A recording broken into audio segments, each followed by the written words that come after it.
Buen día, buen día, buen día. El sol, esperamos que comience ya a hacer su trabajo en breve, porque si aquí todos estamos trabajando, ¿por qué el sol no? Es que está nublado.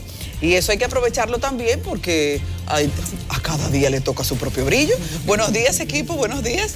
¿Cómo les amanece? Martes 18 de junio aquí en Enfoque Matinal. Comencemos medio budistas con aquello de que a cada día le basta con su propio afán. Que por cierto, repíteme eso. A cada día le basta, dicen los budistas, que a cada día le basta con su propio afán. No se vuelva loco. Pero tú no eras del Licey, porque eso está No. Mira Qué amarillo más bonito. Eso anticipa cosas buenas. Pero tú no eres del Licey. Nunca. Es que un error lo comete cualquiera iniciando un programa. No, porque es que yo nací en Santiago también, pero no en esa zona llamada Santiago no hay Licey. Licey. Hay gente que nació en Licey, sí. ¿Qué es eso, Licey, de hecho? No, el glorioso. La zona de allá de Santiago, que se llama así. Saluda a Yanesio, que está. Mira, buenos días, señores. Ese fanatismo del béisbol, falta mucho todavía para iniciar la temporada y miren, desde que se ven colores y cosas. Y así mismo está... Bueno, ni siquiera mencionar el tema de la política que genera hoy lo mismo, porque en este país vivimos así, de política y de pelota. Pero a ustedes buenos días y gracias por darnos la oportunidad de compartir con ustedes al inicio de su mañana, compartiendo un cafecito, Nelson Rodríguez, ¿verdad? Bueno, no falta tanto para la pelota porque veo que ya los equipos están en eso. Reeligieron el presidente de la liga, el Licey y el Escogido aumentaron el precio de la boleta de entrada entre un 20 y un 50%. La directiva de las Águilas no pudo reunirse la semana pasada, no hubo quórum. Hay una guerrita como en los mejores partidos políticos. Bueno, buenos días. Vamos a trabajar de muy buen ánimo. Pero yo quiero... No, Nelson, que antes, bueno, como subieron los precios de los abonos y de las entradas, expresar mi preocupación y mi lamento del mucho dinero que tendrán que pagar los equipos, que son empresas, para reparar y acondicionar, como cada año, con sus fondos, los estadios que son del Estado. Y extrañamente, me imagino que eso se va a acabar este año, con nuestros impuestos, el Ministerio de Obras Públicas, el Estado, le acondiciona el estadio. Sin embargo, la noticia comienza con que hay un aumento en los precios de los abonos. Continúe, profesor. No me satisface su fina ironía. ¿A quién se le habrá ocurrido esa fórmula su fina ironía y su infernal lógica, porque es verdad.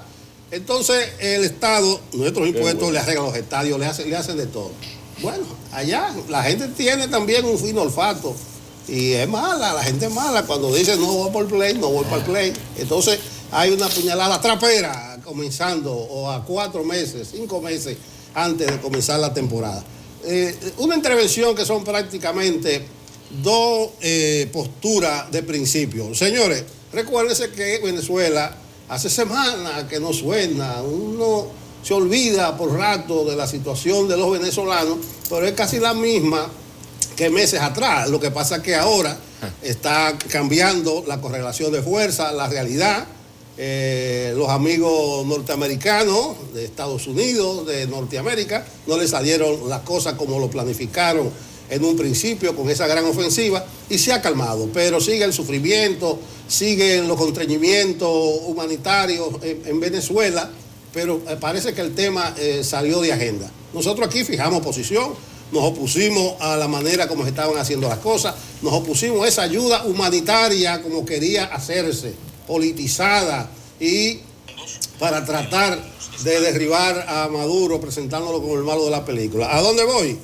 Ayer llegó el segundo cargamento humanitario que está manejando la Cruz Roja venezolana, 24 toneladas de medicamentos, insumos médicos y plantas eléctricas. El próximo mes viene un tercer cargamento desde Italia, unos centros que hay que tiene la Cruz Roja Internacional. Otro que quiero decir, para terminar, es que anoche la gente se quedó esperando y que la modificación constitucional, la reelección, no, el acto de la reelección es hoy. Va a ser un acto masivo. No se confunda, estoy hablando. Espérate, pero no, esa cosa no que no me dejan desarrollar la idea. Hoy se va a lanzar el hombre en su campaña para las elecciones, pero que no me dejan hablar que es de Donald Trump, que se lanza hoy en la Florida, su campaña. Es un chiste. Señor, es un chiste. No, porque ustedes me frenaron. Es un chiste también. Donald Trump se lanza hoy en su campaña para la reelección. Por el verdad, acto de reelección de Donald Trump. Hoy lo hará en el estado de la Florida. Él sabe por qué. Va a ser en la ciudad de Orlando. Arrancó adelante primero y es casi el único candidato de los republicanos, mientras los demócratas tienen en contienda a más de 20, se dice que de 24 los aspirantes. Entonces Trump se lanza en un terreno favorable. Fíjense lo que leía yo ayer, que el próximo mes se va a establecer un récord en Estados Unidos de crecimiento económico sostenido. La expansión económica ya cumple 120 meses, 10 años, y el próximo julio serán 121, que es el periodo más largo de su historia. ¿Y qué es lo que está sucediendo en Estados Unidos y por qué los vientos giran a favor de Donald Trump y de su reelección? Lo siguiente, se dice, ya hablé de la expansión económica, 10 años, o sea que no hay aspecto negativo. Se dice, la tasa de paro es la más baja en 50 años. Suben los salarios, la vivienda vale más que antes de la Gran Depresión, la inflación es baja, la mayor rebaja de impuestos desde la era de Reagan y la confianza se mantiene sólida. Eso que la confianza se mantiene sólida es que los republicanos están alrededor de su candidato y de sus ideas. Entonces, Donald Trump se lanza esta noche, le ganó la carrera a Danilo Medina. Amaneció caliente. Permíteme, Pablo, saludar a la gente del Facebook Live. Están en sintonía. Mencionaste Italia. Michela Moreno Marte, saludos a Michela desde el Facebook Live y a todos los que están en sintonía. También Birma de León, Arismendi Corporán, Fefa, Elena Iluminada, Cruz, Antonio Balances, David Batista. Más ahorita. Quería matizar un poco, porque de cuando en vez Nelson y yo nos pegamos aquí, en el buen sentido de la palabra, no estamos de acuerdo. O sea, Nelson acaba de decir, no, porque aquí nosotros planteamos tal cosa. Entonces yo sé que ustedes fácilmente dicen, pero ellos no están de acuerdo en muchas cosas. Entonces es bueno que ustedes sepan que es una forma de expresar. El aquí de Nelson es lo que él piensa, que casualmente en lo de Venezuela tenemos bastante coincidencia, pero es bueno matizar esto y de una vez meter la cuñita ahí, en el sentido de que el Estado Dominicano bien que debería buscar auxilio en el equipo de comunicación estratégica del Departamento de Estado de los Estados Unidos. Caramba, porque fíjense cómo los norteamericanos, estoy hablando de estrategia de comunicación política, quitan y ponen de la agenda los temas. Hace varias semanas ya que tú dices, pero ¿y Venezuela? Lo que tú acabas de decir, pero ¿y qué pasa? Bueno, pasa que hay un muy mal momento para la oposición a la presidencia de Maduro. Y hay un problema interno en la oposición de Venezuela. Entonces, como no conviene airear estas cosas, se saca de la agenda. Igual que, por ejemplo, qué sé yo, en todos los países hay pobreza, incluso pobreza de asco, que es la pobreza extrema, y aparece un niño metiendo la mano en un basurero. Ustedes van a recordar que tuvimos unas semanas, un par de meses, mirando la pobreza del pueblo venezolano, que no es mentira. Ahora, pero ¿y por qué no la pobreza de Honduras? O la nuestra, porque aquí tenemos un 5% de pobreza extrema. Eso significa 0 mata 0, 3 que llevaba 16, que aquí hay 500.000 personas increíblemente pobres, así, para tomarle esas fotos. Entonces, hago esta partecita porque estamos en el mundo de la comunicación y yo siempre mantengo que así como las bicicletas son para el verano, los condones son para el sexo. O sea, no deben tomar los norteamericanos el Departamento de Estado a uno de preservativo y jugar con eso. O sea, yo dirijo la agenda y yo pongo en la agenda de lo que se va a hablar. Como a mí no me conviene, a mis intereses políticos estratégicos, no me conviene hablar de Venezuela en este momento porque hay un problema jodido en la oposición a Maduro, al equipo de Guaidó y adversarios internos de Guaidó. Entonces yo no hablo de eso. Que precisamente para seguir en esto de la comunicación, qué pena que uno vive arando en el desierto. Yo tengo años hablando de lo que es la comunicación estratégica, lo que es la opinión pública internacional, de los lobismos de relaciones públicas y de comunicación política estratégica para defender los intereses del país, y no hay manera de que seamos propositivos. Este es un país solamente reactivo y tarde. Y tarde. Y pasan las cosas. Mira, hoy hay unas declaraciones excelentes del ministro de Salud Pública, pero el equipo de comunicación del Estado Dominicano inmediatamente salió ¿qué auditoría voy yo a decir? La autopsia. Auditoría es otra cosa. La autopsia de esos 6 fallecidos. Debió agarrar esa autopsia y salir huyendo para los centros de comunicación del mundo, el liderazgo de opinión a nivel mundial. Y a unos que no son líderes mundiales, pero nos están haciendo mucho daño, como el New York Post, Washington Post, el Daily News, pero con su buena cara, con su bonita cara, a explicarle con toda la buena fe del mundo, mire esto aquí. Esta señora tenía estas condiciones. Una persona con estas condiciones en su corazón, lo más normal del mundo es que fallezca de muerte súbita. Y así cada uno. Ese trabajo se tenía que hacer, salió esta tarde, salieron las autopsias, mañana había que hacer eso. Pero además, ¿cómo me hablan a mí de que tal o cual ministerio ahora que va a contratar? ¿Cómo? ¿Cómo que va a contratar? O sea, el Estado Dominicano vive de turismo, remesa, prostitución, narcotráfico, lavado y otras cosas. Y usted no me va a proteger el turismo. Usted no puede. Entonces, y eso ya pasó con nuestro país cuando aquella sentencia del Tribunal Constitucional y se armó aquello de la patria. Entonces, cuando se armó todo este lío y nos tiraron a matar, entonces salimos en procesión por todos los grandes medios internacionales, en el mundo iberoamericano, los de España, los de América del Sur y sobre todo los norteamericanos, la prensa de Nueva York, el Daily News, esto a explicar despacito, no, mire, vengan a ver. Entonces, ¿por qué aquí tenemos que ser tan reactivos? Incluso en este momento, insisto, en que se está afectando la niña linda de la economía dominicana, que junto con la remesa, la prostitución, la corrupción y el lavado de activos es lo que mantiene esta relativa y sin relativa paz social que hay en este país. Entonces yo creo que tenemos que ponernos las pilas, porque este buen momento económico de sobre todo en lo que tiene que ver en la estabilidad macroeconómica, los numeritos de la macroeconomía, hay que aprovecharlo, porque el día en que nos baje nuestra situación económica, los numeritos comiencen a fallar y sigamos cometiendo estos errores, nos va a ir muy mal. Estamos, señores, en la época, este es el siglo de la comunicación, donde se ha demostrado científicamente que más importante que los hechos son la percepción.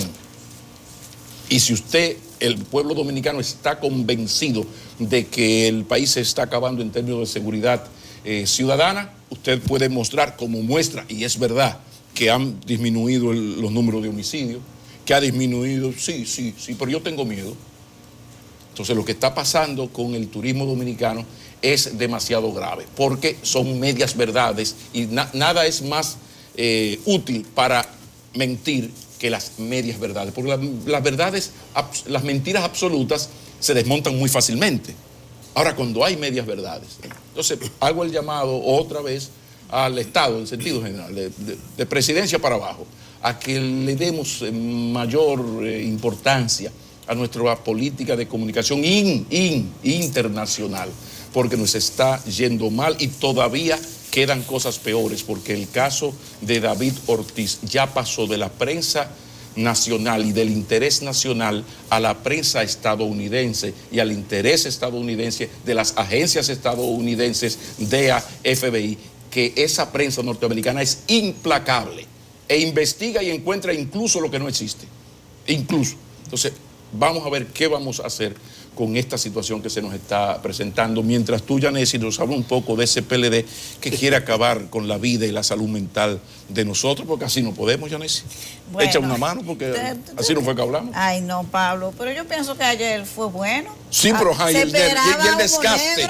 y el desgaste emocional. Y sí, y uno chateando.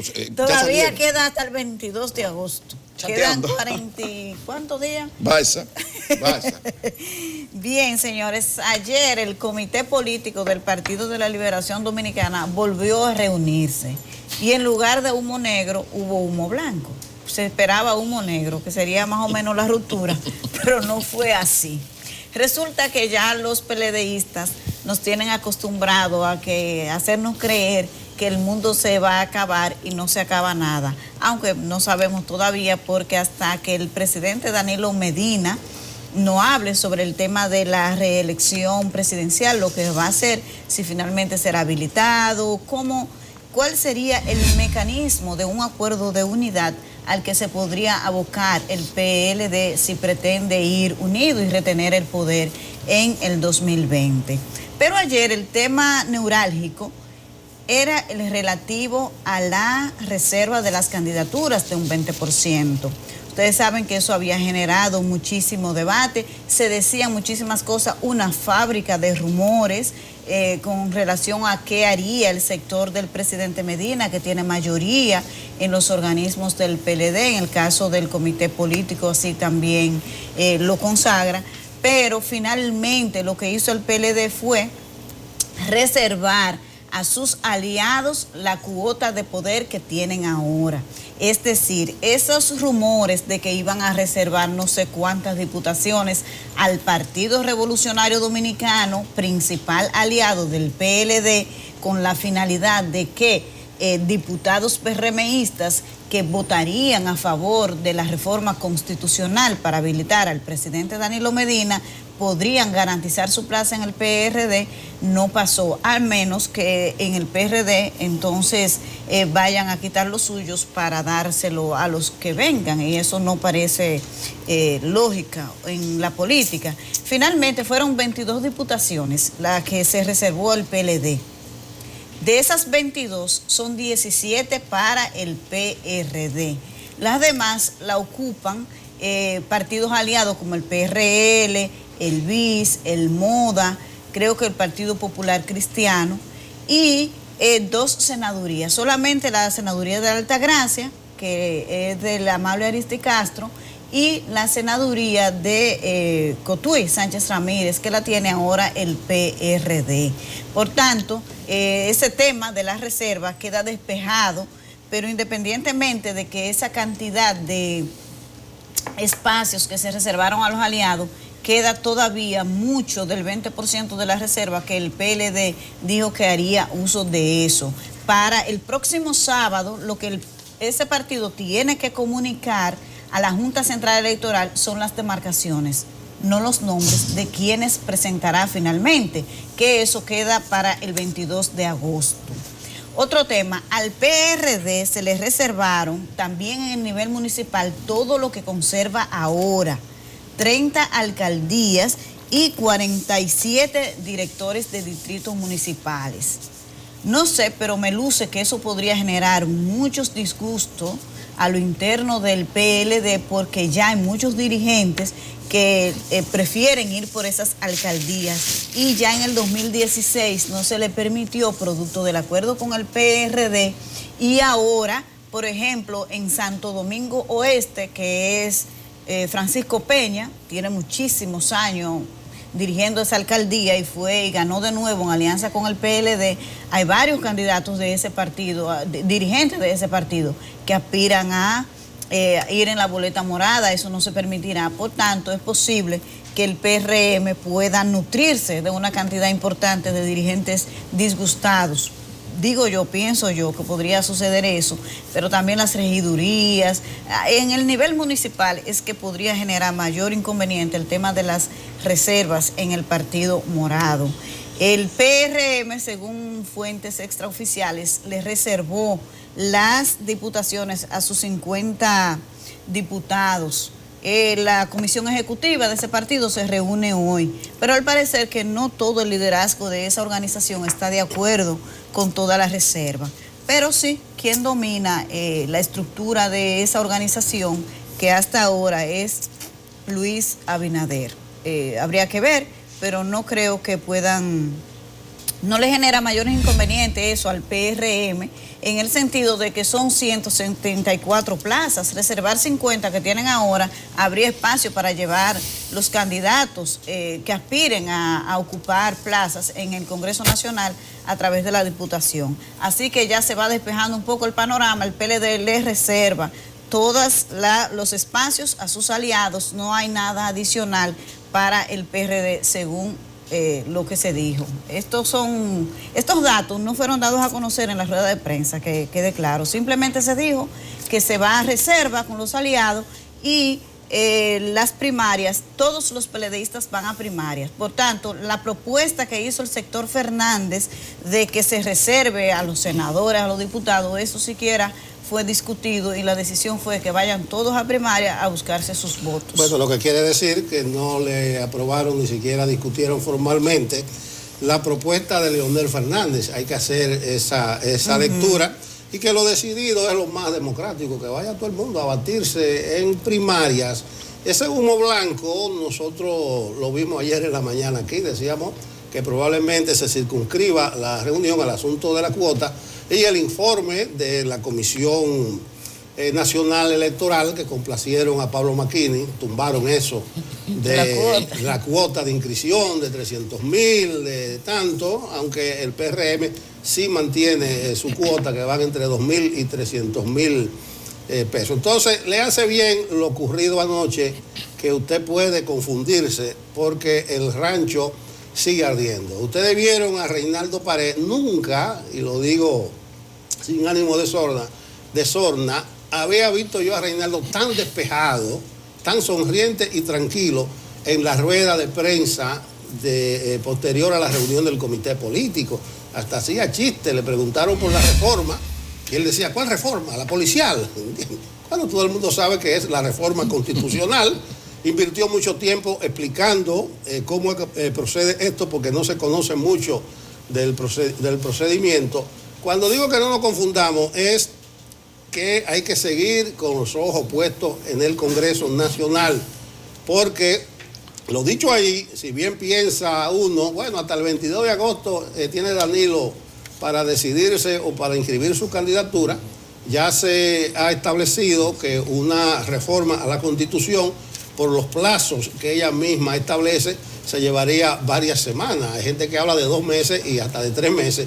Entonces, en el Congreso debe seguir y de seguro va a seguir el afán por modificar la Constitución. Creo que se crearía un nuevo escenario que no es lo mismo de lo que se está pensando. Danilo dice, yo voy y entonces modifican la Constitución. Probablemente suceda a la inversa, que se habilite a Danilo y él venga en un nuevo capítulo de su saga y ya habilitado se mantenga sin tomar la decisión. Pero el discurso de ahora en adelante viene apuntando a eliminar el transitorio ese, el número 20, y enarbolar un discurso. ¿En qué dirección? En eliminar la discriminación y garantizar la igualdad que proclama la Constitución, porque de eso que se está hablando, que ese transitorio específicamente contra Danilo es discriminatorio. Y además de garantizar la igualdad entre todos los ciudadanos dominicanos, etcétera, etcétera. Por ahí podría venir el discurso. Entonces piensen en ese escenario. En vez de Danilo decir yo voy y modifican la Constitución, eliminar el transitorio, entonces Danilo se queda ahí. ¿Qué pasa? No, ya está habilitado para el 20 o para el 24 o para cuando sea. Es decir, que no se vayan, como decía Bocanel, que esto sigue poniéndose bueno. No sé qué les pareció a ustedes, pero a mí me llamó la atención. Sabe que el diputado Elpidio Báez es uno de los más aguerridos danilistas. Y me llamó la atención la manera tan suave que él dijo, no, si no es el presidente Medina, será el presidente Fernández. Me llamó la atención, pero unos datos que es importante esto. El límite es el 22 de agosto, ¿verdad? Entonces, bueno, quedarían unos 16 días de junio, minutos más, minutos menos, más 30 de julio, más los 22 de agosto. Esos son 78 días. Para el proceso de modificación constitucional se necesitan promedio, 0 mata 0, 3 que llevaba 16, unos 40 días. Se habla de 43, más de 30, pero para no discutir por Chele, quedémonos en 40. Significa que el dato el número clave de los PLDistas es 38. O sea, el PLD tiene 38 días o menos para tomar una decisión. Hasta ahora lo que más se habla y se dice es lo de habilitar a Danilo Medina y que vaya Leonel Fernández. Pero la pregunta del millón es, ¿habilitarlo cuándo? ¿Antes o después? Porque el problema serio de los PLDistas, de los dos grupos, es que no se tienen confianza. Entonces, ahí tenemos el drama. Ahora, todo parece indicar que, y eso nuestro invitado de hoy, que es el doctor Nelson Espinal Báez, tendrá, ya llegó, que le vayan pasando la pregunta desde ahora, explicarnos, él maneja muy bien la historia nacional, la historia política, esta vocación caudillesca nuestra. ¿Por qué hemos avanzado tan poco en ese sentido? Porque todo parece indicar que sin importar cuál de los dos sea el candidato, el del 24 será el que no vaya ahora. O sea, fíjese que se está habilitando al presidente Medina, es para que pueda, ¿para qué? Adiós, para que pueda ser candidato en el 24 o en el 28. Pero si hay una negociación de la manera que sea, esa negociación, si pasase por la candidatura otra vez del presidente Medina, usted puede saber que aunque haya el problema que hay ahora, de que no se quiere reconocer lo firmado, aquel acuerdo, habrá otro acuerdo donde dirá que el candidato del 24 es Leonel Fernández. Entonces, ¿qué estamos hablando? De que muy posiblemente en 4 o en 8 años vamos a tener a dos señores de 70 y tantos años con su liderazgo y su candidatura, y con la agravante, lo que yo siempre lo digo, no me malinterprete, escuche despacio. El problema en esto es que a los políticos como a los artistas son los pueblos, el electorado, el auditorio, quien los retira. Y ahí está el problema. Por eso hay políticos que han retirado sus aspiraciones presidenciales y otros no. ¿Porque son más democráticos que los que están? No, porque ya no tienen seguidores. Al no tener seguidores no tienen financiadores de su vida política. Entonces, ¿cuál es el problema? Que aquí cuando tú pasas por la presidencia de la República, quieras o no, tú creas o fortaleces grupos económicos, o los creas o los que ya existían los fortalece. No necesariamente con corrupción, anótenlo, ¿no?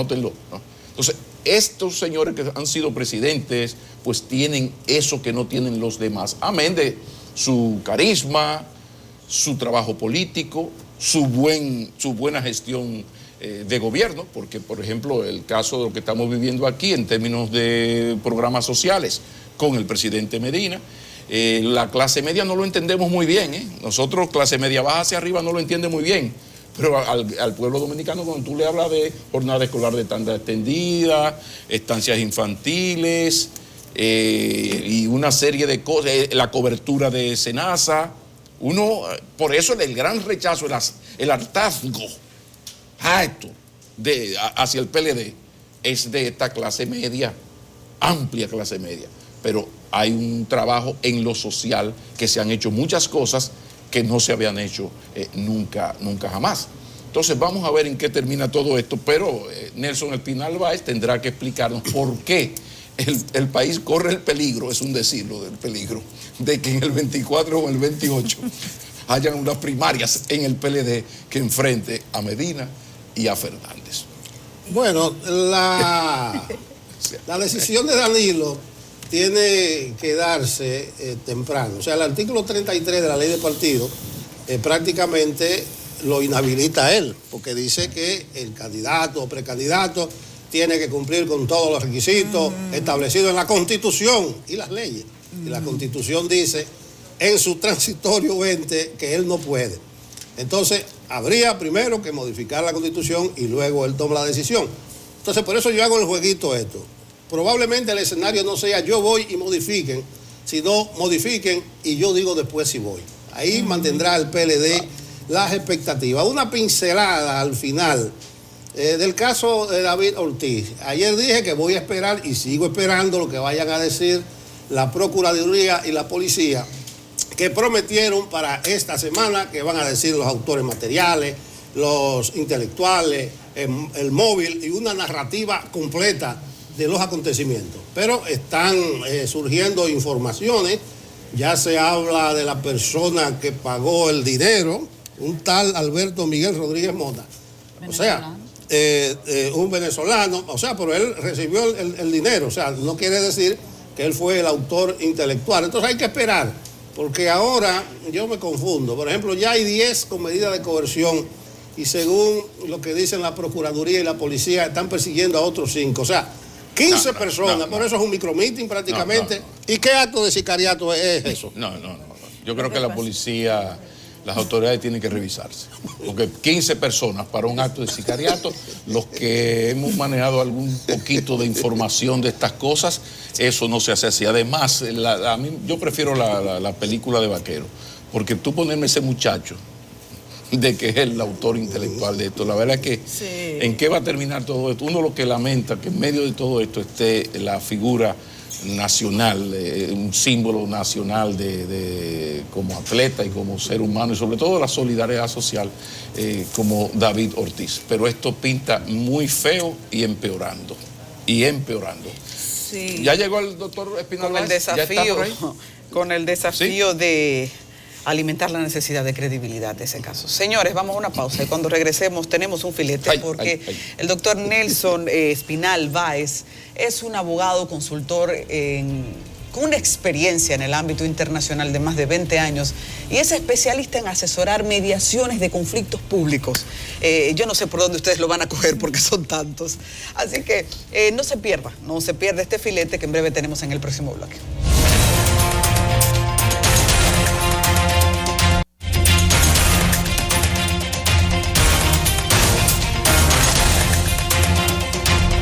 Continuamos. Esto es Enfoque Matinal desde CDN para ustedes y hay que hablar de cosas importantes, para bien o para mal.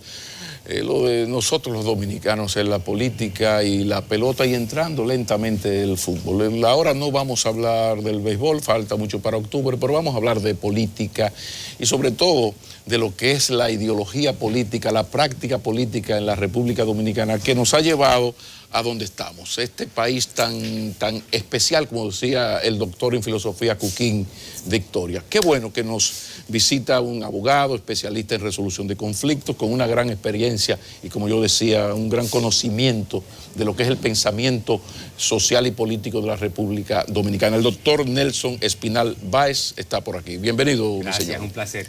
De verdad que sí. Bueno, para nosotros es más que un honor tenerte. Decía Yanesi Espinal en su comentario, a propósito de la reunión de anoche del comité político, que salió humo blanco.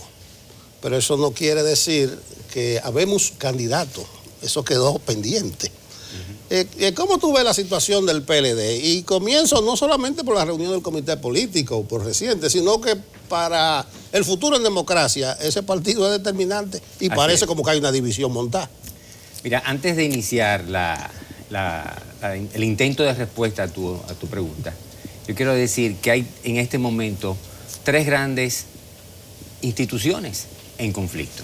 Las Águilas Cibaeñas, los Tigres del Licey y el PLD. Está muy buena, eso sí. O sea, la metáfora del conflicto en República Dominicana implica una serie de visiones de cómo nosotros manejamos nuestras diferencias. Una es a través de la imposición, yo gano, tú pierdes, yo me impongo. Otra es con formalismos legales, donde todo se recurre a un tribunal. Y la tercera, por la racionalización del conflicto, por la negociación. Y ahí paso a responder la pregunta. El Partido de la Liberación Dominicana, nos guste o no nos guste, lo he dicho en mis artículos en Diario Libre, lo he dicho en rueda de prensa, lo he dicho en conferencia, lo voy a decir en este programa, es el grupo de poder más racional de 1844 a la fecha. No estoy diciendo el más capaz, no estoy diciendo el más ético, no estoy diciendo nada del otro mundo. Desarrollo el concepto. Más racional. ¿Qué es ser racional? A ver. El que busca las soluciones con menos desperdicio, con menos entropía, con menos problema, con menos desgaste del poder y con menos desgaste de su papel en la política. Vis a vis el PRD.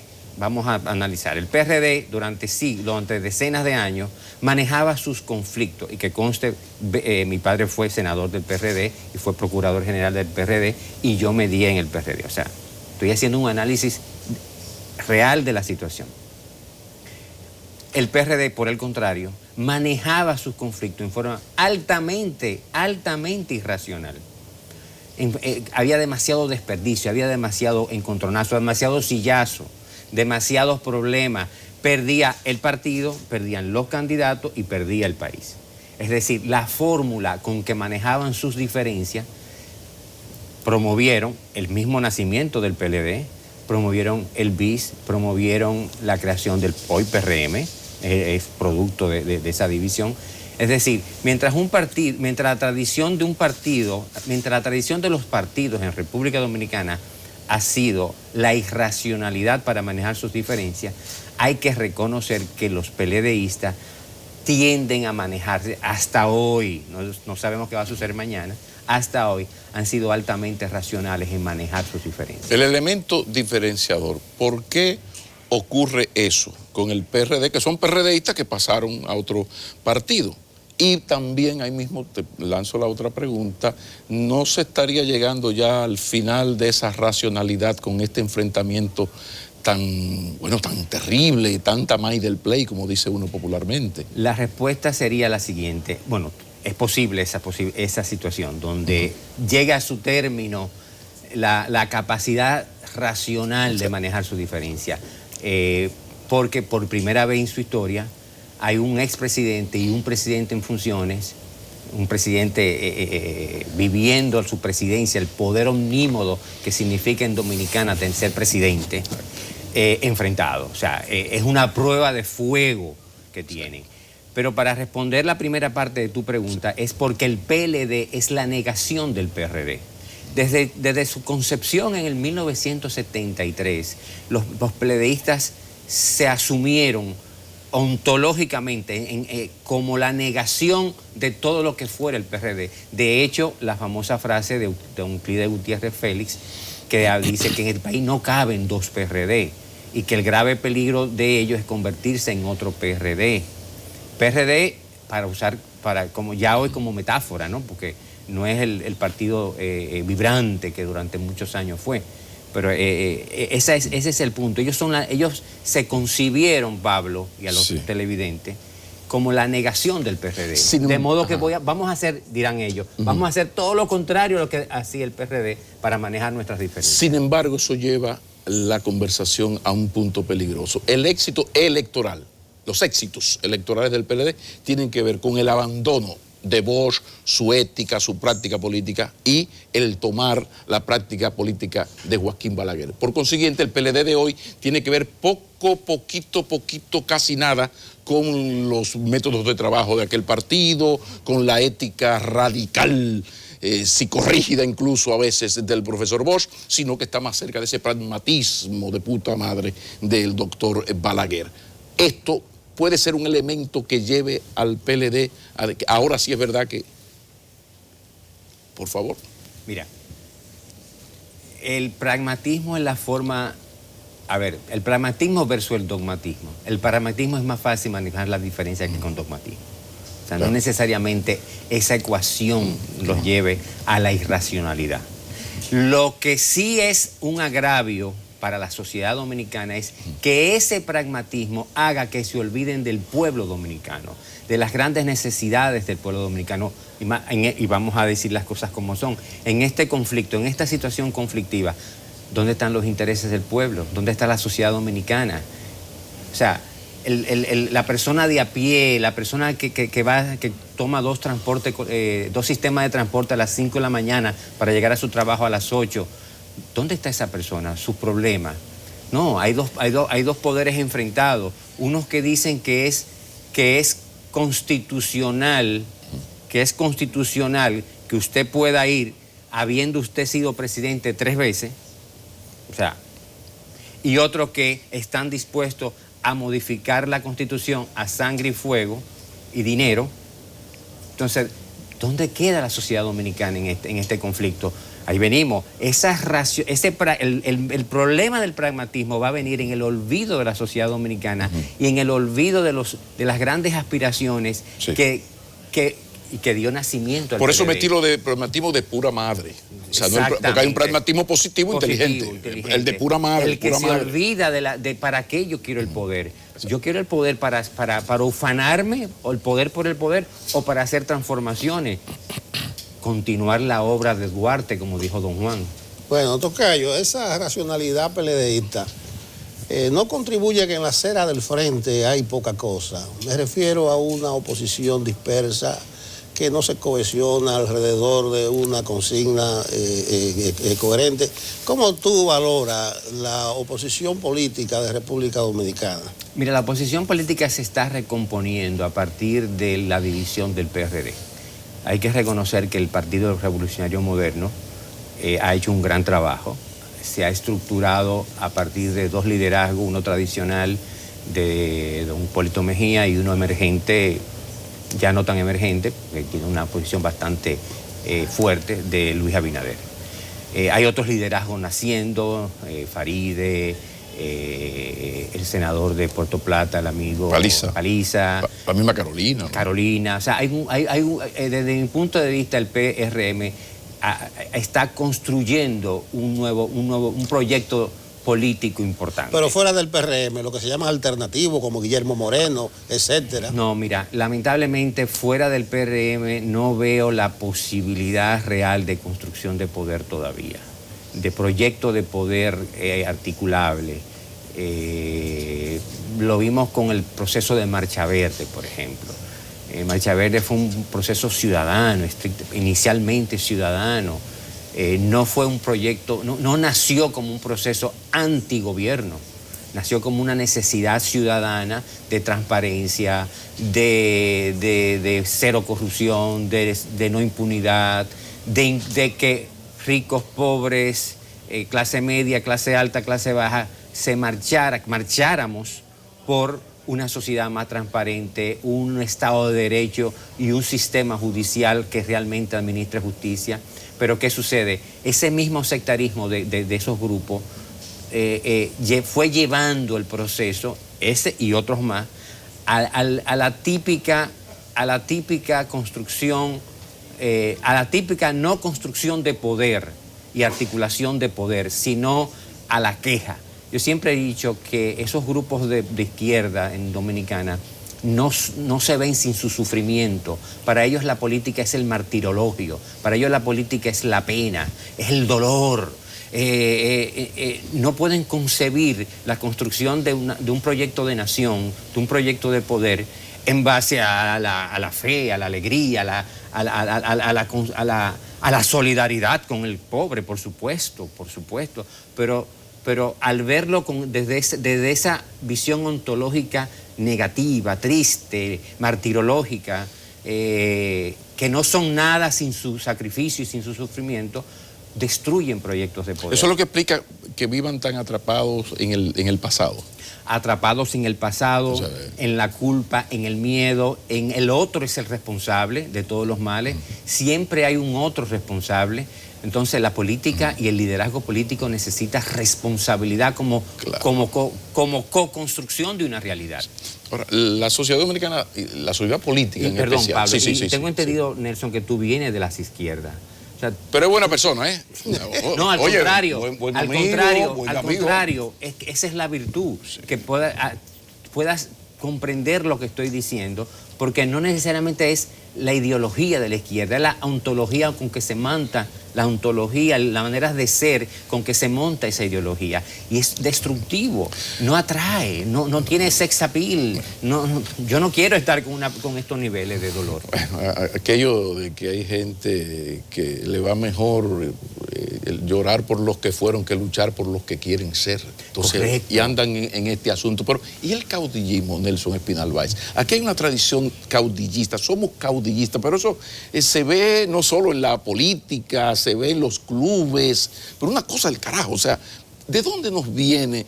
Y bueno, tenemos una historia de caudillismo, pero en América Latina eso es muy común.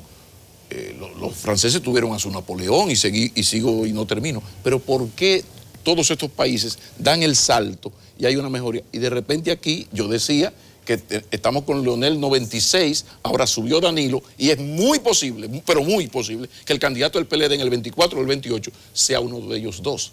Eso es triste. Porque tienen arrastre, no porque son de San Juan y de Villajuana. ¿Por qué aquí no avanzamos en esto? Bueno, ¿por qué? Bueno, vamos un poquito brevemente. No, por favor. Yo siempre he dicho, señores, que el gran mal de la República Dominicana es que nunca existió el presidente Juan Pablo Duarte, mientras en los Estados Unidos sí existió el presidente George Washington. Es decir, el ideal duartiano nunca fue construcción de poder y poder per se, liderando y dominando la cosa pública. El ideal duartiano siempre fue hacia afuera, excluido,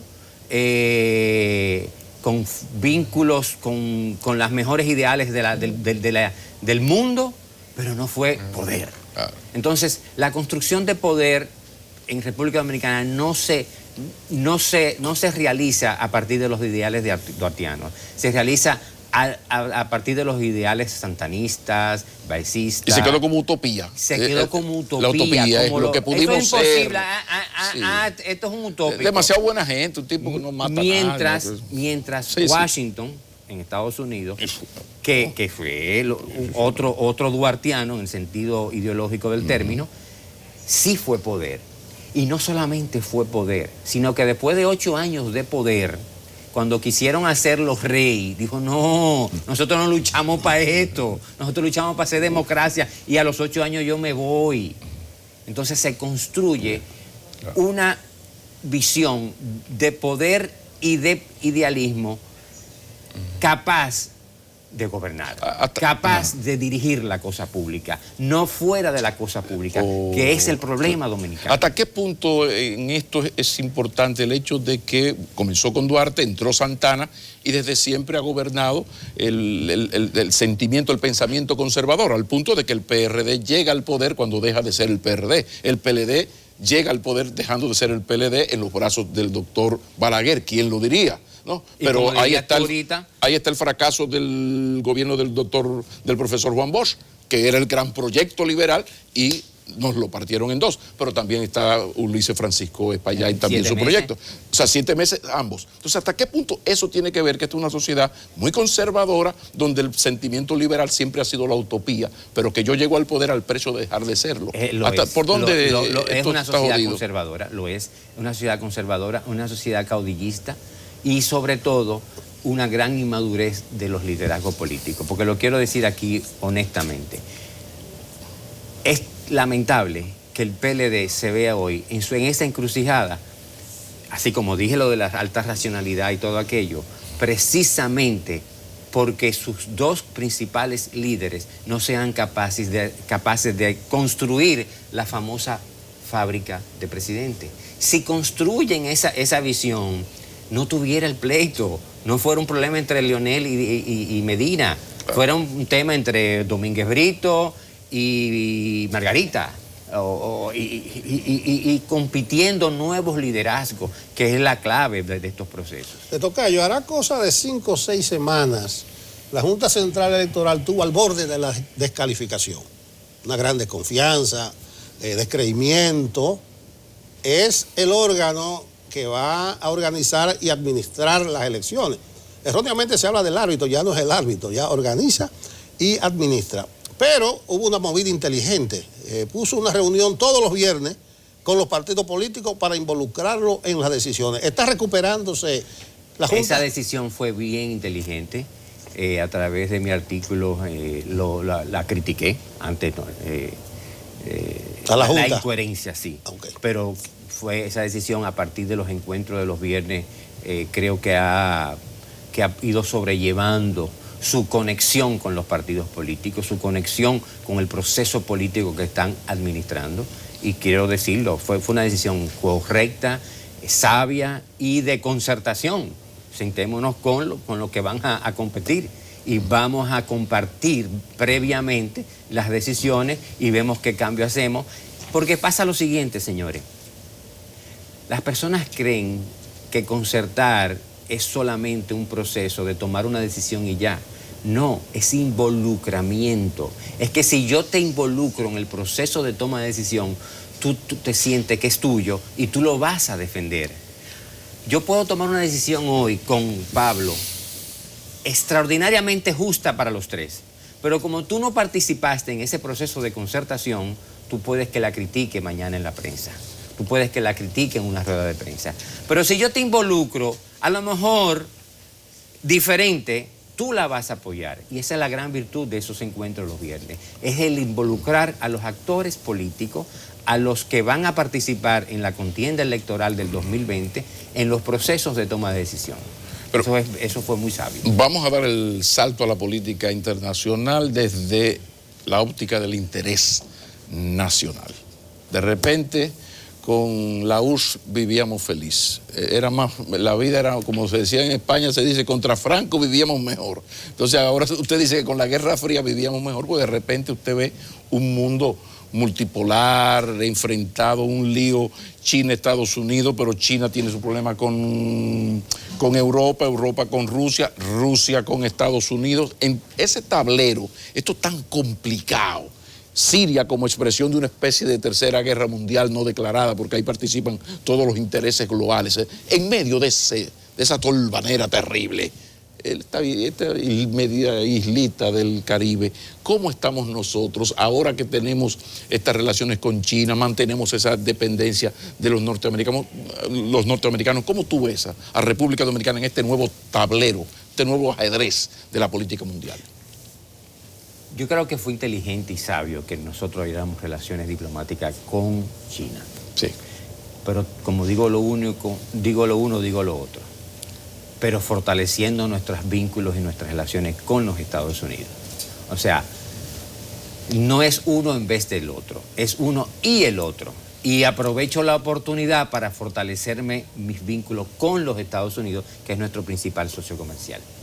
O sea, yo no, per se, como interés nacional, es una decisión sabia, coherente y estratégica, porque nos permite, en la interacción con los Estados Unidos, poder negociar mejor, totalmente.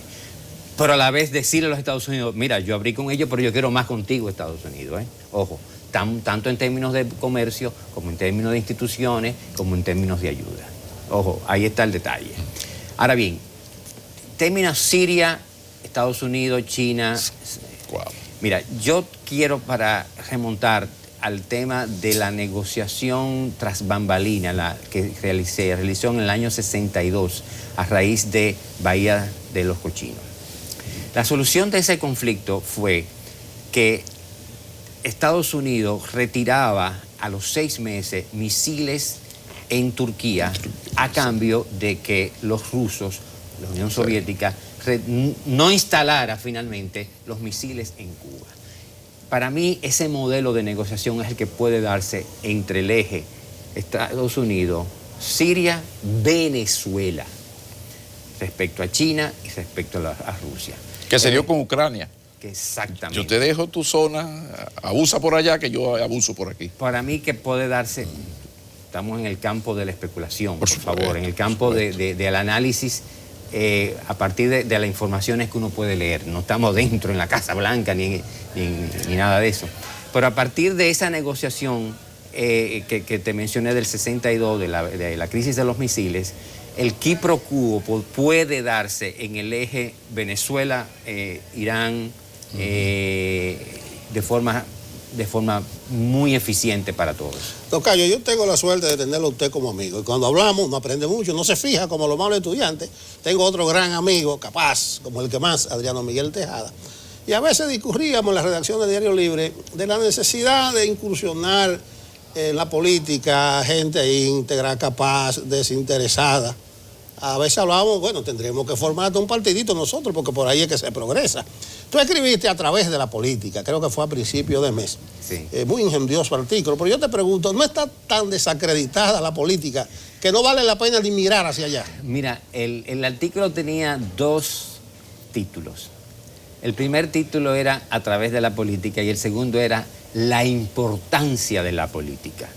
El objetivo ulterior de ese artículo es resaltar la importancia de la política. Yo creo que nosotros los dominicanos y la sociedad occidental en sentido amplio del término, hemos satanizado la política. Se nos olvida que a través de la política que se construye en la historia, la verdadera historia de las naciones, el proceso social, político, económico, los procesos públicos se construyen a través de la política. Y no es sino a través de la política que nosotros podemos hacer grandes transformaciones. Yo creo que y lo hice expresamente, para elevar la conciencia nacional de la importancia de la política. La política es demasiado importante, hay una frase famosa, la política es demasiado importante para dejar solo a los políticos. Es real, pero precisamente por su gran importancia es que todos, hombres y mujeres de República Dominicana, del país y del mundo, debemos aportar con ideas, con programas, con artículos, con opiniones, porque la construcción de la política es la construcción de una nación. Pero hay que lamentar muy mucho esa libertad casi absoluta de difamación que existe en nuestro país, que hace que cada día un hombre serio se lo piense muy bien, porque ya aquí se está llegando al nivel de que las ofensas, la difamación ni siquiera se detienen ante la familia. Entonces, todo lo que dices, y yo lo leí en el artículo magistral, pero está el problema de que ya aquí la difamación, absoluta libertad para difamar, pues ya no respeta ni siquiera las familias. Nelson Espinal. Antes te lapidaban y te apedraban, hoy te tuitean. Sí, pero además que antes era a mí. O sea, difícilmente se tocaba a los hijos. Sí. O sea, la familia, aquella expresión con la familia no. Sí. Entonces, por eso aquí está llegando. Cuando a mí alguien por fastidiarme me dice poeta, yo digo, usted diputado al Congreso. Muchísimas gracias. Don Nelson Espinal Báez, ya ustedes saben por qué celebramos tanto esta entrevista, porque es todo un placer periodístico, personal e intelectual el tener la oportunidad de esta conversación. Muchísimas gracias. Continúa Enfoque Matinal. Continúa.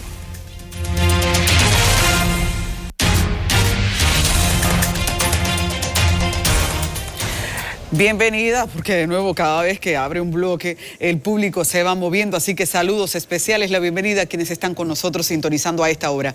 Hablemos de las noticias del día y en el formato del semáforo les cuento cómo está la roja, cómo está la verde y cómo está la amarilla. Iniciemos con la roja. República Dominicana busca posicionarse como un destino de turismo de salud hace varios años y lo va consiguiendo de una forma efectiva. Sin embargo, en la medida en que vamos descubriendo los vacíos que tenemos, pues identificamos monstruos que pueden ser muy amenazantes para esta condición, porque la salud es muy delicada, lo más que tenemos, y perderla nos pone en problemas muy importantes como país cuando se dan casos. ¿A qué me refiero? En el potencial que tenemos para hacer cirugías plásticas y cómo en los últimos días también eso se ha cuestionado en la medida en que se producen casos que develan, vuelvo a utilizar el término, vacíos. Salud Pública en los últimos días, tratando de rescatar la credibilidad en el sistema y la seguridad, ha cerrado 3 centros. En el día de hoy se espera la implementación o la puesta en conocimiento de un reglamento que vendría a, dice Salud Pública, regular la cantidad de grasa que en un paciente de cirugía puede moverse, solo por mencionar un aspecto. Otro aspecto que vendría a regular este reglamento es que se hagan supervisiones a los centros estéticos y donde se hacen estas cirugías cada 6 meses. Otro aspecto que deberá regular este reglamento es que los médicos tengan acreditación. Un cuarto, como si fuera poco, para nuestro asombro, es que los centros y sus médicos, ¿verdad?, también gocen de esa acreditación. Eso les suena, ¿verdad? Como que en otras ocasiones hemos también hablado del asunto. ¿Qué le preocupa a uno? Le preocupa que se repite, la denuncia se repite, y Salud Pública ahora trata con un reglamento de justificar su ineficacia y su ineficiencia en muchos momentos. No es posible que a estas alturas centros que ya fueron notificados continúen operando de manera irregular y médicos advertidos continúen haciéndolo de manera campante. ¿Hasta qué punto las regulaciones son eficientes y eficaces? Tendremos que seguir sacando cada vez que hay un escándalo, un nuevo reglamento para parecer que eso era lo que faltaba y no reconocer las debilidades del sistema y del organismo de salud pública. Es escandaloso porque cada caso y cada debilidad se paga con vida, se paga con muerte. No precisaron exactamente cuántos casos han sido realizados, pero se refieren a las autopsias como una herramienta especial para determinar que las embolias son la razón de casi todas las muertes. ¿Qué es una embolia? El entaponamiento del torrente sanguíneo porque grasa fue a parar ahí. Esa es la práctica con la que mayoría de personas que van a una cirugía plástica terminan muriendo. No se trata de más reglamentos, se trata de autoridades que agarren por el moño cada ley que tienen, cada reglamento antes ya presentado y que lo hagan cumplir, señores. Pasemos a la luz amarilla. En la luz amarilla quiero compartir una advertencia que hoy hace el Banco Popular y que tiene que ver con una modalidad de estafa y ante eso por la vulnerabilidad, por el riesgo que tenemos, pues definitivamente ojos, porque en esta ocasión se trata de una que se realiza a través de WhatsApp. ¿Y de qué podríamos estar ahora mismo siendo objeto? Dicen, alerta, no proporcione a terceros datos personales que reciba en su celular. ¿Por qué? El engaño comienza cuando el usuario recibe un mensaje por una red social cualquiera de parte de alguien que pretende ser un conocido. Le pide que le suministre el código de validación de una cuenta de WhatsApp que intenta activar, pero la persona lo envía sin percatarse de que está enviando su mismo código de validación. Es ahí cuando su cuenta de WhatsApp es secuestrada y continúa todo un pesar. El pesar de que una persona con tu propia anuencia, aunque fue bajo engaño, tiene acceso legítimo. No es legítimo. Tiene acceso, pero no es legítimo a tu cuenta de WhatsApp. Ahí está. Advertencia a todos porque el teléfono se ha convertido en una fuente en la que la gente da a aceptar muchas veces sin ser consciente de las consecuencias. Y esta ya comienza a ser muy utilizada en los últimos días. En buena hora la advertencia. Pasemos a la luz verde.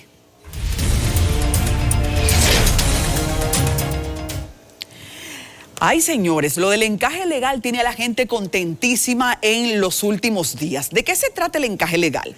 Los bancos no pueden invertir o comercializar todo el dinero de sus ahorrantes. Hay una cuota de eso que tienen que guardar donde las autoridades monetarias digan. En un momento X, la economía, según las autoridades monetarias, necesita un incentivo y se libera una parte de ese encaje legal para que dinamice con cuotas y condiciones específicas en préstamos muy atractivos a la economía. Ahora hay tasas hasta del 9% para préstamos inmobiliarios, por ejemplo. ¿Qué ocurre? La gente está al acecho de los préstamos y la verdad es que augura dinamizar por sobre todo el mercado inmobiliario, los pequeños negocios también y la agricultura. Qué bueno porque recuerden que este no solo es un momento en que la economía está bien, sino que la gente reclama que los sectores productivos puedan saborearlo. Esto del encaje legal definitivamente pretende conseguirlo y ya lo está haciendo. Mi monitoreo en la calle precisa eso, lo está haciendo. Hasta aquí con cariño, el semáforo.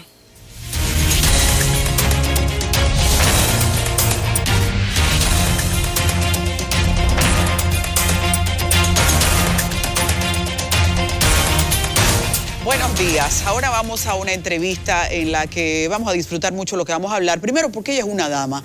Y segundo, porque con su capacidad y materia gris podríamos hablar de todo, pero vamos a delimitarnos a un tema que interesa mucho al país. Siempre estamos haciendo hincapié sobre la cantidad de pobres que hay, a qué tienen acceso o a qué no, para qué da la canasta familiar y el famoso crecimiento de la economía dominicana versus el acceso de eso a la gente. Les presento a nuestra Guadalupe Valdés. No solo es embajadora de la FAO en República Dominicana, sino que Guadalupe, ya ustedes saben, estuvo en el Congreso y de ahí podríamos hablar también de los remanentes que esto genera para la agenda que tiene ahora a mano, aparte de que es economista. Guadalupe, buenos días, gracias por estar con nosotros. Muchísimas gracias, Adis, por invitarnos a Enfoque Matinal sí. Y compartir con la gente sobre estos temas. Eres especial y en estos asuntos hay que distinguir la agenda que vienes haciendo, no ahora, sino hace mucho tiempo. Quiero destacar en qué está trabajando Guadalupe y por qué estamos ahora en esta entrevista. La FAO, que es la Organización de las Naciones Unidas para la Agricultura y la Alimentación, tiene un reto de hambre cero en el que República Dominicana ahora es parte. y hablemos entonces de hambre. ¿Cuál es el índice en el que en República Dominicana los números dicen la gente está pasando hambre? Para entenderlo así de cero. Sí, bueno, a pesar de los avances que ha tenido el país, aún tenemos 1.300.000 personas en situación de hambre o de subalimentación. Eso es mucho, Guadalupe. Eso es mucho, es el 12.3% de la población y cualquier cifra es inaceptable. O sea, cualquier cifra en un país donde la gente pase hambre es inaceptable, y más si tenemos aún 1.300.000 personas según el último informe de la FAO del panorama de seguridad alimentaria y nutricional que salió en el 2018 y que tiene cifras referidas al 2017. Por eso hay que continuar luchando contra el hambre, hay que continuar trabajando para poder ser la generación hambre cero y que logremos al 2030 erradicar el hambre. ¿Cómo se sacó ese número? Estamos hablando de las personas que, según el censo, viven en extrema pobreza. No, cuando hablamos de subalimentación estamos hablando de personas que no reciben cada día la cantidad de energías a través de los alimentos necesarias para tener una vida plena, una vida que permita su desarrollo. Por ejemplo, personas que solo reciben una alimentación basada en pocos nutrientes, por ejemplo, que solo comen arroz o que solamente comen plátano al día o plátano con salami, pero esto no es una dieta balanceada. Esas personas no están tomando, no están ingiriendo todos los nutrientes que necesitan, que es lo que establecen las Naciones Unidas. Pero, Guadalupe, perdón, eso remite a un conflicto de fondo, porque los dominicanos comemos muy mal. En una dieta en la que no siempre eso está condicionado a los recursos a los que la familia tiene acceso. Familias que podrían muy bien comprar una comida balanceada, pero su dieta está basada en lo que conocen como cultura, los carbohidratos. Justamente, y no solo en República Dominicana, se da, por ejemplo, en los Estados Unidos. ¿Por qué? Porque hoy día, con lo rápido que va la vida y la celeridad que tenemos cada día, la gente muchas veces prefiere comer esa comida rápida, esa comida que hoy día está saturada en grasas, sales y azúcares, con una gran cantidad incluso de conservantes. Entonces, cuando las personas se alimentan con esos productos, no están teniendo una alimentación saludable. Y ese es el otro enfoque.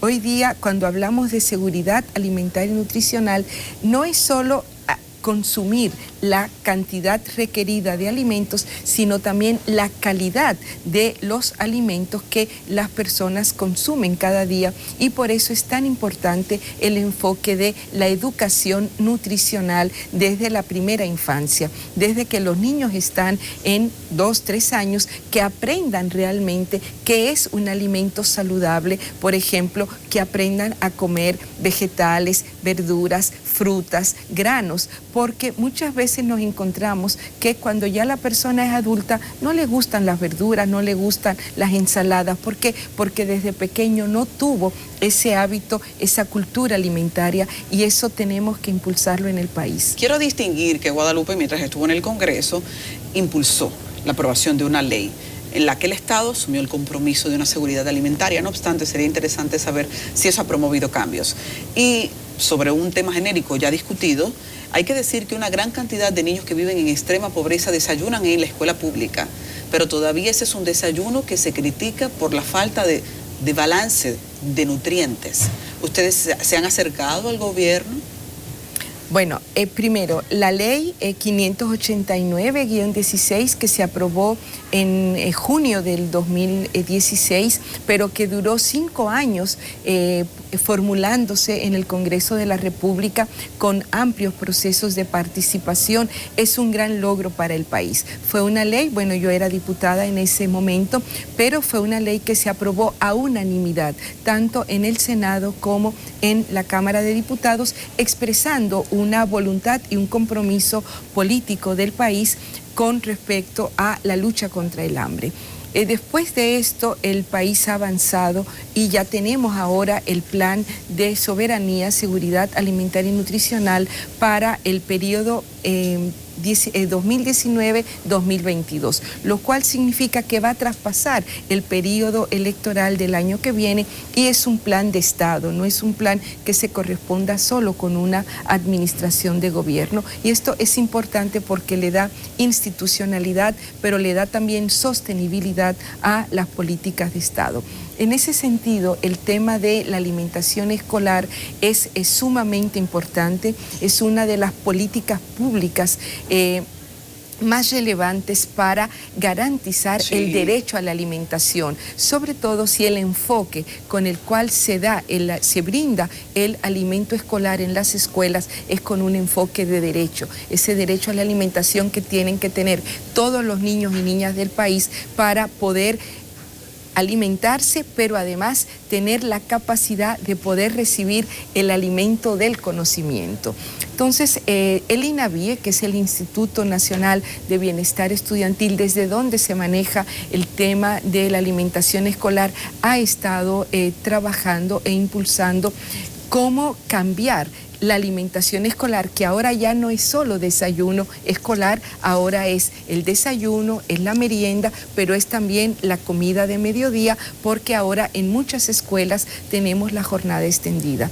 Y esto hay que acompañarlo justamente de políticas para cambiar la dieta alimentaria, pero también la forma como se sazona la comida, porque cuando se usan, por ejemplo, sazones ultraprocesados en grasas y en sales, eso es dañino para la salud y el desarrollo de los niños. Entonces, el INAVIE, incluso con la chef Catherine Lemoine, formularon unas cápsulas para enseñar a los maestros, a las familias, a las maestras, a los niños a producir sancocho, moro, locrio, ensaladas, pero de manera saludable. Y esto es muy importante para no cambiar nuestra cultura gastronómica, sino hacer una cultura gastronómica saludable, que es lo importante para la vida de las personas. Guadalupe, no podemos permitir que la entrevista se ponga en aprieta del tiempo sin hablar de cuáles son los 5 ejes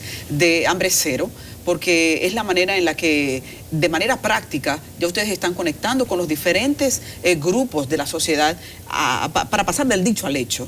Sí, Hambre Cero es el segundo objetivo de desarrollo sostenible que el país es signatario de los mismos desde el año 2015, y Hambre Cero lo que plantea es que al 2030 erradiquemos el hambre en todo el planeta. Para algunos puede ser una meta bastante ambiciosa, sin embargo, esto es posible, los estudios lo indican, porque en el mundo, en nuestro país, hay riqueza, y por eso los pilares en los que se sustenta el erradicar el hambre es, primero, garantizar la alimentación de los niños menores de 2 años, sobre todo impulsando estrategias como la lactancia materna, que es fundamental para el desarrollo sano de los niños. Atención, madres. Justamente, pero también con pensar en que la alimentación de los niños menores de 5 años es fundamental para su desarrollo. Cuando los niños en esa primera infancia no reciben una alimentación saludable y adecuada, esos niños van a tener graves problemas en el crecimiento y en su desarrollo, y no van a poder aprender ni ser seres humanos que puedan brindar un servicio a la sociedad. Pero otro pilar importante es el de generar sistemas agroalimentarios sostenibles, que lo que se produzca en nuestros campos, en nuestras tierras, sea producida de manera sana también, no con tantos químicos, no con tantos productos fertilizantes que son dañinos para el organismo.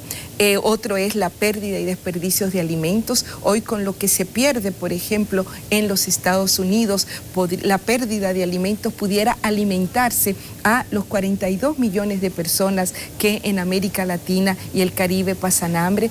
Y el otro tema fundamental es cómo lograr que los pequeños agricultores, los agricultores familiares, puedan formar parte de vender sus productos a precios justos, que haya mercados para también eliminar la pobreza, sobre todo en las áreas rurales. El 80% de los productos que consumimos en el mundo son producidos por agricultores familiares, por personas que viven en las áreas rurales, y ellos también tienen derecho a vivir con dignidad y a tener una alimentación balanceada y saludable. Guadalupe, de todas esas materias, ¿en cuáles tenemos menor nota en el país?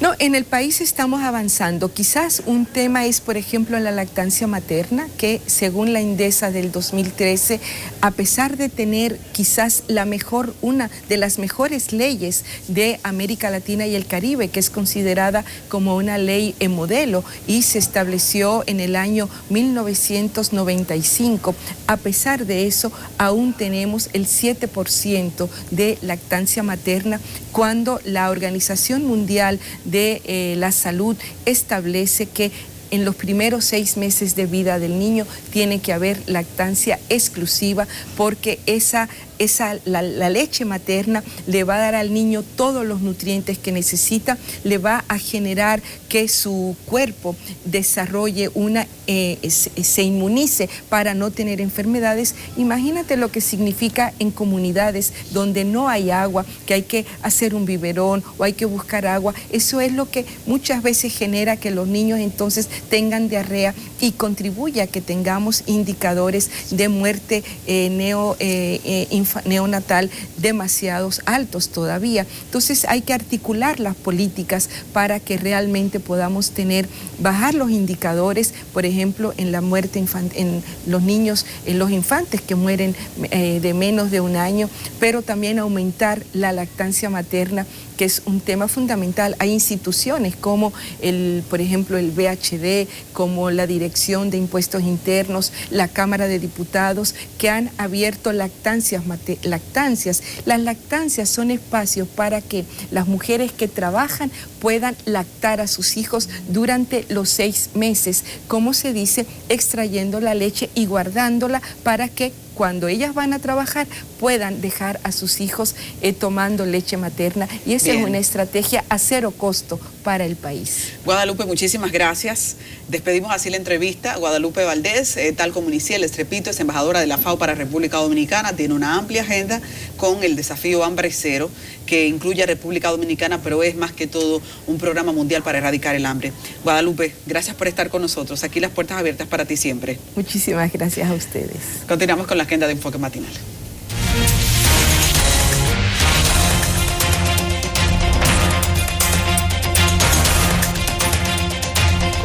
Continuamos en Enfoque Matinal. Le damos la bienvenida a Samuel Guzmán, a ver cómo andan las redes sociales, tendencias en las redes. Muy buenos días, Samuel. Buenos días, Pablo.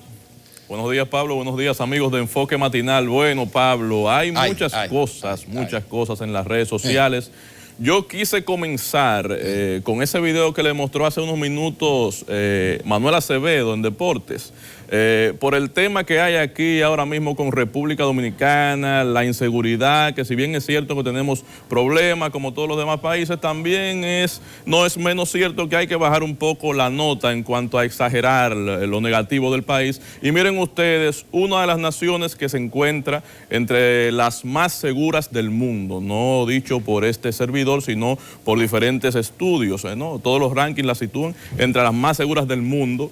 Y observen lo que pasó pues en Canadá en medio de la celebración de los Raptors de Toronto en ese campeonato de la NBA. Todo un corredero, señores. Miren ahí, se escucharon disparos, varias personas heridas, estampidas, la gente corriendo por todos lados. Y entonces, ¿qué hacemos nosotros? Emitimos un comunicado para que nuestros ciudadanos no vayan a Canadá, tal y como hicieron ellos, como ha hecho Reino Unido, como ha hecho Estados Unidos. ¿Es cierto que República Dominicana es tan inseguro como se dice, o es parte de una campaña como se comenta, ¿no? Hay que ser cuidadosos y como dominicanos tenemos que tratar de defender lo nuestro, señores. No es cierto que estamos tan mal. Tampoco vamos a pasar un paño sobre los problemas que tenemos, hay que resolverlos, pero no somos los peores del mundo. Y de ahí vamos a bajar ya entonces, porque las redes tienen de todo esta semana, con el caso lamentable de la señora por allá, por la región norte, que no fue atendida a tiempo según denunciaba ella misma. Vamos a escucharla, esto es muy penoso. y todavía a mí no se me ha puesto ni un medicamento. En caso de que me pase algo, fue por falta de atendencia, porque me estoy sintiendo mala y estoy llamando a los doctores y ellos no me hacen caso. Si me pasa algo, ya ustedes saben, fue por falta de diligencia. No hubo tal negligencia. La paciente aproximadamente se trató 1 hora en la emergencia y posteriormente se decidió ingresarse. En las evidencias clínicas que nosotros tenemos, la paciente se medicó en la emergencia y continuó un tratamiento que se estableció durante su ingreso. Es una paciente que es importante destacar que tiene varias comorbilidades. Esto significa que tenía enfermedades de base. Era diabética, hipertensa y además obesa. Era diabética, era hipertensa, era obesa, y en otro reporte que sale por ahí, pueden bajar ya por aquí, en otro reporte que sale por ahí también dicen los médicos que ningún familiar en momento alguno se presentó al hospital para estar presente con esta señora. Entonces, de acuerdo a las variables que se están tomando sobre la base de las investigaciones que se van a hacer supuestamente, hasta ahora nos han transmitido el siguiente mensaje: si una persona no tiene familia, es diabética, hipertensa y además gorda o obesa, como dice el doctor, no tiene derecho a atención médica. Es más o menos por ahí la idea que nos están vendiendo, porque esa es la que yo acabo de comprar con estas cualidades que han resaltado de la señora ahí en ese hospital. Así que mucho cuidado con las investigaciones, cómo concluyen y quién la hace o quién las hace estas investigaciones, para que tengan un final feliz, porque es muy triste que una persona de escasos recursos y porque esté sola, pues se muera, termine muriendo en la sala de un hospital y ella misma denunciándolo. Vamos con este video viral, señores, de un niño, la reacción de un niño ante el descalabro de una camioneta que estaban tratando de remolcar con un camión. Escuchen ustedes.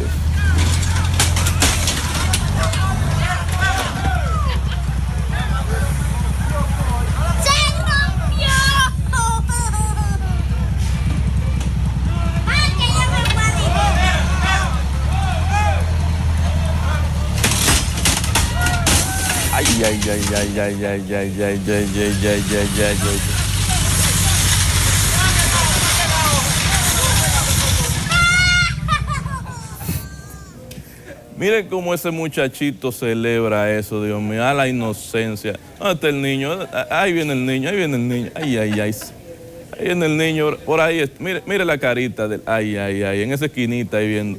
Se rompió. Señores, hasta aquí así anda el mundo de las redes. Gracias Samuel Guzmán. Qué buen final. Cerca de ese final estamos nosotros. Sí, yo, a propósito de lo que pasó en Toronto y ese complejo de resaltar todo lo negativo, yo recuerdo en el Tour de Francia, una de las competiciones, un perro que se metió y tumbó como a 50 ciclistas. Hubiese sido aquí, todavía estuviera escribiéndose. Miren, el Tour de Francia, un perro, señores. Donde quiera se cuecen. Ay, hombre, el dueño de esta camioneta tiene que estarla llorando todavía. Ese hombre no durmió, porque armarla de nuevo tiene que dar una barriga, como decimos. Señores, gracias por la compañía que nos dan tempranito. Saludos a la gente que en las redes sociales siguió reportando su sintonía y enviándonos los saludos desde aquí y también desde donde están, sin importar que haya que cruzar el mar. Qué bueno que están pendientes de lo que pasa aquí. Créanme que entre todos estamos echando el pleito. Buenos días, continúe con CDN, que hay más, y mañana a las 7, aquí de nuevo.